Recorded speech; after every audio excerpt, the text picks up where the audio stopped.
Hello, my lovely friends. Today, I'm recapping the second part of our drama, My Royal Nemesis. We already made part 1, and if you haven't watched it yet, I highly recommend checking it out first so you can connect all the dots of the story. The link will be waiting for you in the description below. And now, let's begin with part 2. The part 2 begins back in the Joseon-era, with Seoul causing chaos inside a prince's palace without realizing who he truly is. While palace maids try to punish her for her prank, masked assassins secretly invade the palace to kill Prince Kang. One assassin sneaks into the prince's room and attacks the man sleeping in the bed, only to discover it was a decoy all along. The real Prince Kang had already prepared a trap and suddenly appears to eliminate the assassin himself. Outside, Kang notices Seo on the rooftop and immediately throws his spear at her, knocking her down. At first, he mistakes her for a spy, but Seo quickly explains that she only entered the palace because the maids mistreated her. She then realizes Kang is actually the prince who once saved her before. Their conversation is interrupted when Seo notices more assassins approaching, and after warning Kang, he finally starts trusting her and promises to visit her later. The story then shifts to 2026, where Seo becomes terrified after seeing Tom and starts believing he might actually be a ghost. She clings tightly to Kang for protection, while Tom annoyingly mocks the two of them before leaving. Kang gets irritated by Seo's sudden behavior, but the situation becomes even messier when TV show staff starts searching for her because of the trouble she caused during filming. Since the emergency exit is locked, Seo pretends to faint dramatically, forcing Kang to carry her away while pretending she is dying. Later, Seo asks whether Tom is Kang's brother, but Kang coldly replies that their relationship is worse than strangers. Somehow, Seo becomes extremely comfortable around him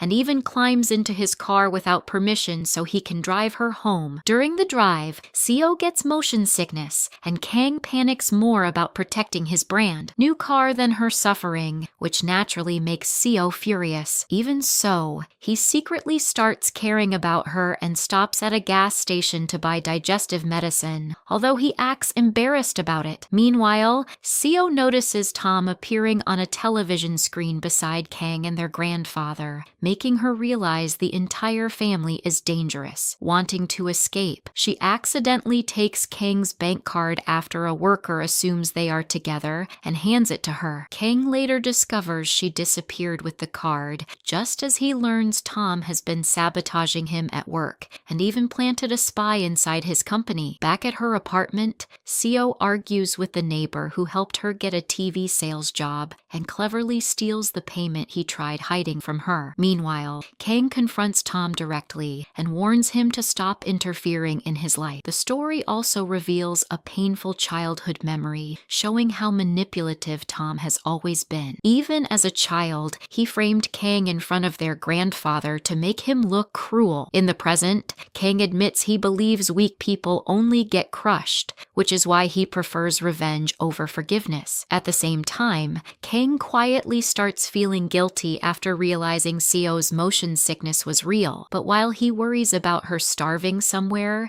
Seo is actually living her best life, discovering modern food and snacks for the first time. After eating a huge meal, she learns that Kang's bank card can buy unlimited things, so she happily orders 8 bags of sweet donuts without understanding the danger of spending all his money. We then see Kang suddenly receiving non-stop notifications on his phone, showing money disappearing from his account because of Seo's massive dessert shopping spree. Completely shocked, he immediately calls Hyeon and reminds him that he was supposed to freeze the bank card earlier, but Hyeon apologizes and explains he forgot because of the huge crisis happening at the company. Meanwhile, Seo is happily walking around carrying bags full of sweets when she notices her neighbor breaking up with his girlfriend. The angry man throws away the expensive handbag he once gifted her, and Seo instantly catches it midair, deciding fate clearly wanted her to have it. At the same time, Kang waits outside Seo's boarding house demanding answers about the insane amount of money she spent using his card. Seo arrives with both her hands and mouth stuffed with food and casually calls the credit card the magical card because it can apparently buy anything. Kang secretly starts feeling sorry for her, assuming all the food she bought is probably her dinner, not realizing she already ate enough earlier to feed an entire family. Seo notices him staring and assumes he is judging her appetite again. Honestly, she behaves like someone discovering food for the first time in her life. Even after everything she already ate, she still looks hungry while sniffing nearby food smells. Kang seriously begins wondering if people in the Joseon-era simply never had proper meals. Then Seo gives Kang an innocent, pitiful look, clearly hoping he will buy her more food. Kang immediately notices and tells her to stop trying to manipulate him, yet somehow, a few moments later, he still ends up grilling meat for her at a restaurant. Seo completely destroys the table, eating almost everything in sight until she can barely breathe anymore. Kang stares at the bill in disbelief and asks how it feels to eat an entire cow alone. Seo smiles warmly and says he stayed because he was worried about her, but Kang instantly denies it and claims he only cares about himself. Even so, it is obvious his cold attitude is slowly cracking whenever Seo is involved. Elsewhere, Tom spends time with their grandfather while rumors about Kang dating someone suddenly come up. The grandfather becomes surprisingly excited because Kang has always refused marriage discussions. When Tom explains the girl supposedly works in media, the grandfather immediately imagines she must be some elegant announcer or producer. Meanwhile, Kang drives home and suddenly remembers he forgot to give Seo the digestive medicine he bought for her. But after remembering the horrifying amount of food she consumed, he convinces himself her stomach could probably digest stones at this point. Unfortunately for him, romantic music starts playing in the car, causing Seo to suddenly fill his thoughts. Kang becomes frustrated with himself because he realizes Seo is starting to affect him emotionally. He even begins imagining her face everywhere, including on billboard advertisements, and practically wants to crash the car just to stop thinking about her. That night, Kang dreams about the Joseon-era, where Seo applies to work inside the prince's palace. The prince, who looks exactly like Kang, warns her never to reveal anything she sees inside. Kang suddenly wakes up crying from the dream, completely shaken and unable to understand why Seo keeps appearing in his mind. The next day, he visits his psychiatrist friend hoping for answers, but the doctor is not much help either. Meanwhile, Seo starts working at a supermarket handing out samples of sweet-fried donuts, but instead of promoting them, she keeps eating almost all the stock herself. Her coworker looks exhausted and begs her to stop appearing everywhere he works. Eventually, the supervisor catches Seo devouring donut after donut and punishes her by moving her to another department without pay until she makes up for all the food she consumed. Somehow, Seo still acts offended despite clearly being the problem. Later, Seo gets assigned to the electronics section where a historical drama starring Sun plays on a television screen. Since Seo dislikes Sun already, she starts criticizing the acting and unconsciously reenacts all the scenes herself. Before she realizes it, a huge crowd gathers around her, completely mesmerized by her performance. Everyone begins clapping loudly, and Seo finally experiences the joy of being praised for acting. At the same time, the advertisement voting results reveal Sun's popularity dropping badly while Kang secretly looks pleased. He immediately tells Hyun to prepare Seo's contract. Later that evening, Seo watches another drama starring the original owner of the body she now lives in. Watching the girl's acting deeply moves her, and she starts crying while realizing how talented she truly was. Feeling emotional, Seo promises herself that she will fulfill the girl's dream of becoming successful. The next morning, Kang sits in his office staring at Seo's contract and unconsciously signs it while thinking about her, before suddenly snapping back to reality. At that exact moment, Seo confidently calls him and announces she is coming to accept his offer, speaking as if she is the one doing him a favor. But when Seo arrives at the company building, Sun and the producer immediately confront her and warn her not to sign with another company. Things quickly become chaotic after the producer aggressively grabs Seo's arm. Seo instantly bites her hand, and an enraged Sun slaps Seo across the face. Of course, Seo refuses to stay quiet and slaps Sun back even harder, causing the two girls to start fighting openly in the middle of the company. The chaos finally stops when Kang arrives. The producer lies and claims Seo attacked first, so Kang coldly tells Seo this is a respectable company and she should leave if she cannot behave properly. Then, right in front of Sun and the producer, Kang completely humiliates them by warmly welcoming Seo and announcing that she came there to sign a contract with him instead. The story continues with Seo feeling completely shocked after Kang publicly defended her in front of Sun and the producer. With just a few words, he restores all the pride they tried to destroy. Kang even coldly warns the producer that he could buy her entire company using nothing more than his pocket money. Later, inside his office, Kang quietly hands Seo a cold bottle of sparkling water and tells her to place it on her swollen cheek. Of course, Seo completely misunderstands him and simply opens the bottle to drink it instead. After complaining about the horrible taste, she impatiently demands the contract because she wants to finish things quickly. Kang reminds her that she should honestly be thanking him after the way he protected her earlier. But Seo proudly declares she will never bow her head to anyone. At that moment, Kang seriously starts regretting helping her at all. Then Kang becomes serious and explains that he invested in her because he sees talent worth believing in. At first, Seo dislikes the way he describes it, but eventually she realizes he genuinely believes in her future. Even while understanding his intentions, Seo cannot stop herself from criticizing how dark and depressing his office feels. She walks over and opens the curtains, only for Kang to quickly stop her because he hates people looking into his workspace. The second she notices how irritated he became,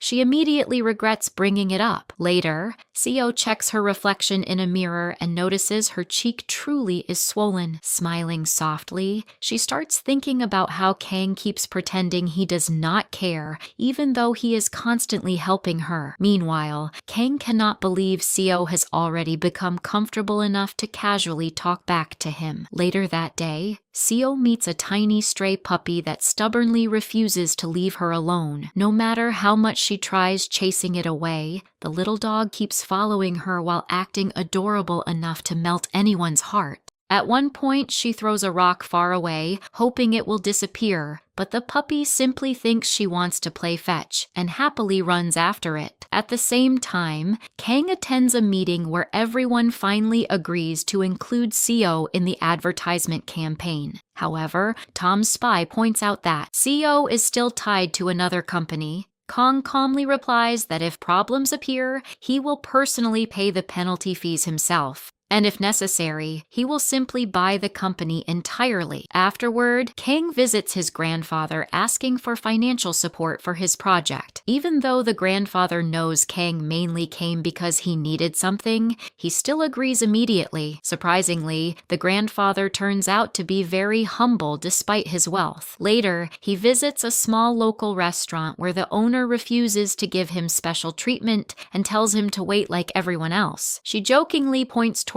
Seo sitting alone at a table and says he can only sit immediately if Seo allows it. So the grandfather politely approaches Seo and asks to join her table. Without even properly looking at him, Seo casually tells him to wait because she is still eating. No matter how much he explains that he is busy, she keeps insisting rules are rules. But the second he offers to pay for her meal, her attitude changes instantly. Suddenly, she cheerfully shakes his hand and declares him her favorite person. While eating together, the grandfather asks why such a young woman enjoys heavy, greasy food so much. Seo replies that food has no age limit, and people should eat whatever makes them happy. While studying him carefully, she notices his expensive watch and assistant nearby, instantly realizing he must be rich. The moment she figures that out, she immediately orders extra dessert. The grandfather stares at her in disbelief because she has already been eating nonstop for nearly an hour, but Seo calmly explains she needs to prepare herself early for dinner time. He jokes that he feels completely scammed, while Seo confidently replies that taking advantage of a willing rich man is perfectly fine. She even asks him to buy bones for her too. confusing him completely. Oddly enough, the grandfather finds her honesty refreshing and admits he genuinely likes her personality because she never pretends to be someone she is not. Later, we discover Seo only wanted the bones to feed the stray puppy. Sadly, when she goes searching for it, she cannot find the little dog anywhere. That night, while returning to the boarding house, Seo suddenly senses someone following her. Her instincts immediately go into survival mode, and she grabs a metal pipe to defend herself. But the stalker turns out to be the puppy, who followed her all the way there just to return the rock she threw earlier. Completely unable to resist anymore, Seo secretly sneaks the puppy inside the boarding house even though pets are forbidden. At the same time, we learn that the producer from the home shopping program filed a police complaint against Seo over the earlier fight. Worse still, the shameless producer lies and claims Seo attacked first. But just as things become serious, Kang suddenly appears at the police station and calmly announces that he plans to file a counter report himself. He explains that Seo became physically ill because of the products they forced her to advertise live on television, yet she never received compensation. The second the producer realizes legal trouble may begin, he immediately withdraws the complaint. After leaving the station, Seo teasingly tells Kang to stop pretending because he obviously came there because he was worried about her. Kang stubbornly denies everything and insists he only stepped in because her scandals could damage the company's reputation since she will soon work for him. Honestly, he sounds exactly like a stubborn child desperately trying to hide his feelings. Seo casually responds that she will pretend to believe him, which only irritates him even more. As they walk together afterward, Kang warns Seo that a puppy cannot survive trapped inside her tiny, unventilated room. He also explains they need clear boundaries before signing the contract because professional life and personal life should remain separate. Seo confidently replies that eventually he will be the one chasing after her, wanting to know everything about her. Then she suddenly asks whether Tom frequently visits Kang's home. Kang immediately says no and warns her that if Tom happens to be her type of man, she is making a terrible mistake. According to Kang, Tom may look kind and gentle, but deep down he is practically a devil who smiles warmly while secretly stabbing people in the back. Hearing those words suddenly triggers painful memories from Seo's past life in the Joseon-era. She remembers the cruel king who looked exactly like Tom. Instead of practicing archery normally, he hunted living animals for entertainment. That is why, back then, Seo desperately tried scaring away a stray dog before the king noticed it. Even though she threw rocks to protect the animal, she still felt heartbroken after accidentally injuring the poor dog's leg herself. We then see Seo secretly admitting that everything she did back in the Joseon era was actually to protect the prince because she truly feared for his safety. Back in the present,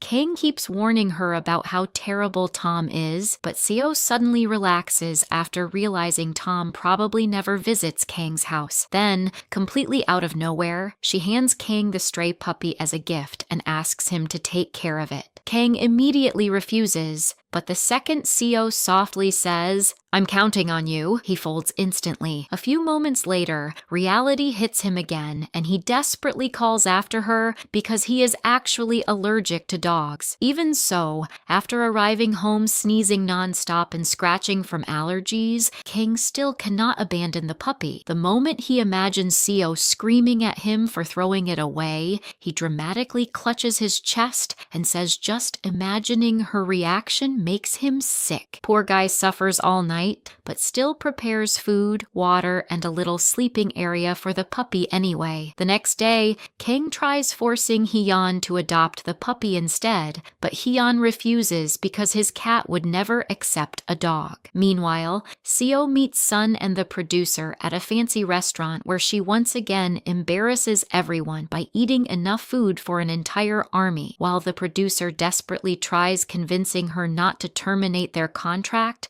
by promising her a lead acting role, Seo barely listens because she is too focused on destroying the table full of food. Later that night, Seo remembers the tiny fancy portions and complains to herself that the food tasted amazing but looked more like decorations than real meals. Soon after, Seo decides to write Kang a thank you letter for taking care of the puppy. Of course, because Seo is extra dramatic, she writes the entire thing in traditional Hanja characters. The next day, after agreeing to continue working with both the producer and Kang's company, Seo follows Kang around the office non-stop, before finally thanking him sincerely for always helping her. Then she hands him the letter and tells him to read it before sleeping. Later that night, Kang opens it and becomes completely shocked because he can barely understand the ancient writing. After struggling to translate it, he discovers it is simply a sweet thank you note. But then the puppy accidentally knocks over the envelope,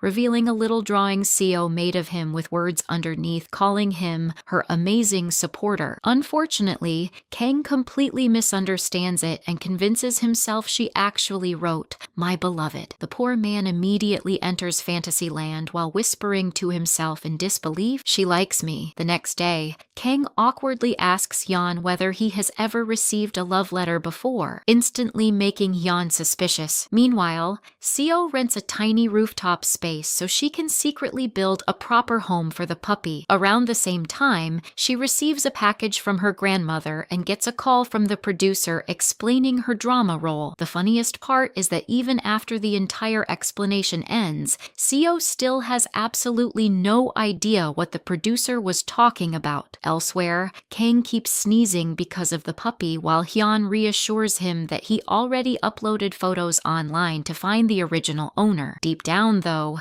Kang realizes he has become attached to the dog and quietly admits he will miss it. At another event, Tom struggles to hide his jealousy after seeing Kang arrive together with their grandfather. Pretending to be mature and kind, Tom acts supportive while secretly boiling with envy. Later, Tom insults Kang by saying the only thing he inherited from his mother was her pretty face. Kang instantly punches him directly in front of reporters for disrespecting his mother. Meanwhile, Seo visits her grandmother and becomes emotional after seeing all the memories and childhood photos left behind by the original owner of the body she now lives in. The grandmother hugs her warmly and lovingly says the house will belong to her someday. But then something heartbreaking happens. The grandmother suddenly notices Seo still talks in the exact same strange way she did right after the accident and quietly asks herself if something feels wrong. At the same time,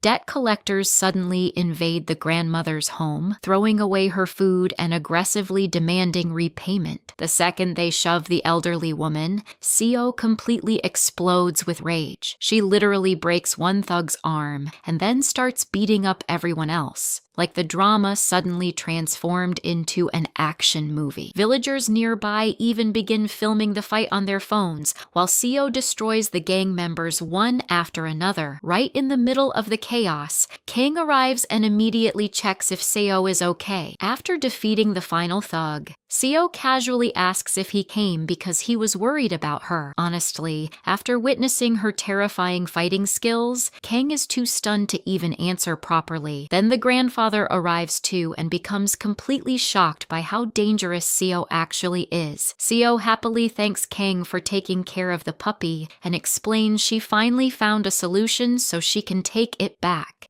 But Kang quickly lies that the puppy's original owner was already found because he secretly does not want to give it up. Seo warmly calls him the best supporter in the world, causing Kang to panic instantly and deny everything. Unfortunately, things become awkward when the grandfather asks why Kang keeps pretending not to know Seo. Kang ruins the moment by awkwardly insisting there is nothing romantic between them and that he only helps her because he feels sorry for her. Those words hurt Seo far more than he realizes. That same night, while spending time with her grandmother, the old woman suddenly asks Seo the painful question, "Who are you?" Before Seo can recover emotionally, she suddenly encounters Tom. Calmly and coldly, Tom offers her a deal. If she becomes Kang's girlfriend, he will guarantee a comfortable life for both her and her grandmother. At that moment, Seo fully realizes Tom is exactly like the cruel king from the Joseon-era, not only in appearance, but also in personality. The situation triggers another memory where the king once tried forcing her to become the prince's lover. Completely overwhelmed, Seo returns to the boarding house and destroys the puppy house she built, while accidentally injuring her own hand. Kang's cruel words continue haunting her emotionally. Then suddenly, Kang appears in front of her and softly asks if she has been crying. Unknown to them,